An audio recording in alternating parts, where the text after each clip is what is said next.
What's up, MB fam, and welcome to the very first edition of my reality checklist. Today is going to be a good one because we are doing music covers, specifically artists covering music. And it's going to be, we're covering 5 different artists covering music from different artists, but we're not going to hold you all day. We're going to go ahead and get right to it. So, without further ado, let's start checking off the list.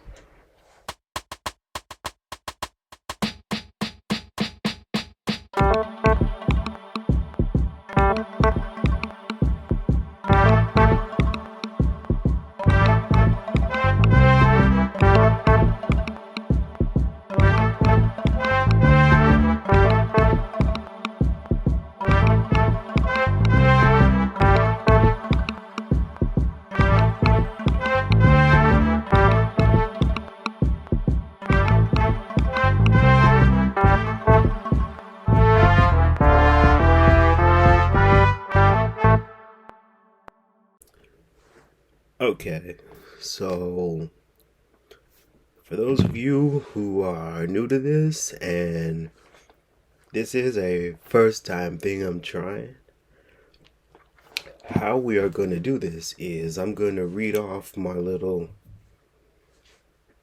checklist over here of, so whatever's on my list, that's what I'm going to basically check off. Shows, movies, etc. If it's involving reality, I'm going to talk about it. So anyway, let's get to it. In this case, we are talking covered music. I think I may have said that already, but anyway, we're gonna go ahead and get to scratch off our number 5 on the list, which is Marilyn Manson covering Sweet Dreams by the Eurythmics. And for those of you all who have never heard of the Eurythmics, they have more of a like dance vibe type groove, and Marilyn Manson is more of a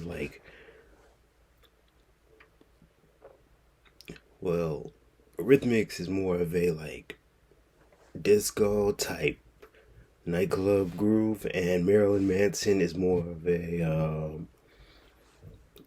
gothic, almost horror film type person. That's probably the best way I can put it, but he's doing a cover of their song.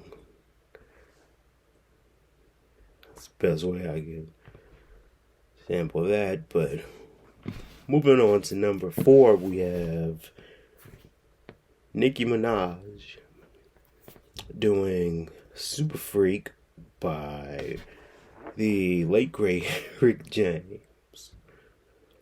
And for those of you who may not be familiar with Rick James, then I'm pretty sure most of us do. He's a little bit more of a funky type, soulful type dude.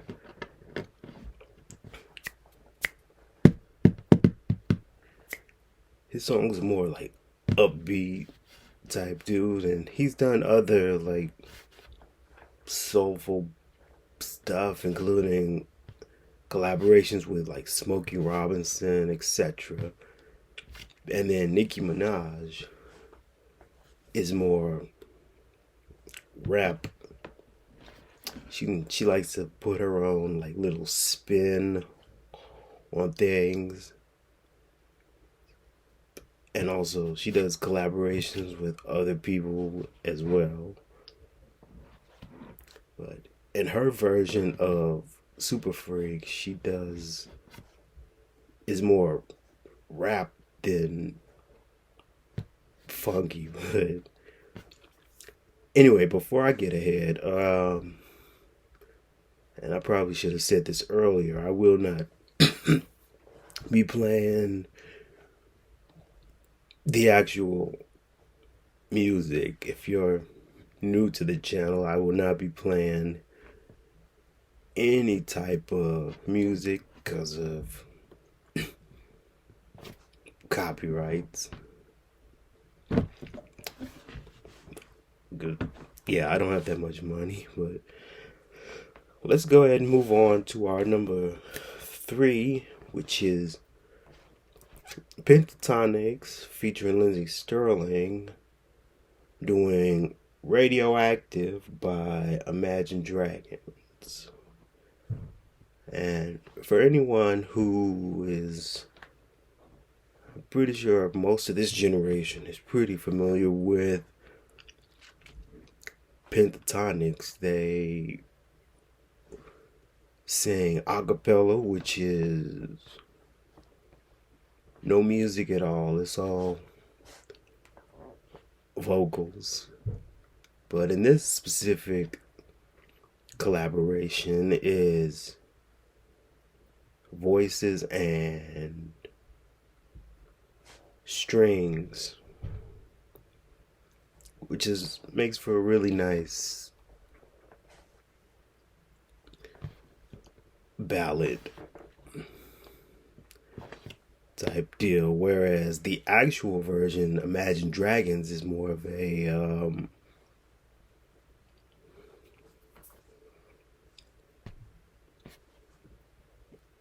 almost pop rock type song, but it's meant to be more like laid back type deal. And Imagine Dragons is like one of those bands that's really high on my like list as far as like rock bands or pop rock bands. As far as I'm concerned, I'll play them as I'm walking down the street. But yeah, I don't want to get too far into this, so we're gonna go ahead and move on to number 2, which is Whitney Houston singing I Will Always Love You, originally sung by Dolly Parton. I'm gonna be completely honest, I did not know, like as a kid, I did not know that Whitney Houston did this as a cover, and I'm pretty sure a lot of you didn't know this either. But yeah, Whitney Houston's version was a cover. Dolly Parton is the actual song of this song. And for those of you, and I'm pretty sure because she's been around a long time, Dolly Parton is a country artist, whereas Whitney Houston is more of a soul pop artist. It's like day and night type scenario, but I'll let you decide who's better. And finally, moving on to our final artist, which was a real nail biter for me because he's done the most collaborations that I could possibly think of out of everybody on my list, including Every Breath You Take by The Police, Hollywood Swingers by Kool and the Gang, and I'm Coming Out by Diana Ross. Just by naming those songs alone, you probably figured out who I'm thinking of. Yes, the one and only Diddy. I'm trying to figure out how he was able to sample all these songs without getting a major fine. I cannot even play a song for like 10 seconds without receiving a message from YouTube. So the fact that he was able to get these 3 songs sampled, but then again, it was a different era, so I consider Diddy as like the sample master in my case. Him and Jazzy Jeff and a few other people. But yeah, this has been. Hope you all enjoyed my little list. If you didn't, that's fine. Let me know what you think and leave a like and comment below. But this has been a really interesting edition of the very first edition of Reality Checklist. I am the one and only MB Music Man, and as always, stay safe, be blessed, and remember to check yourself.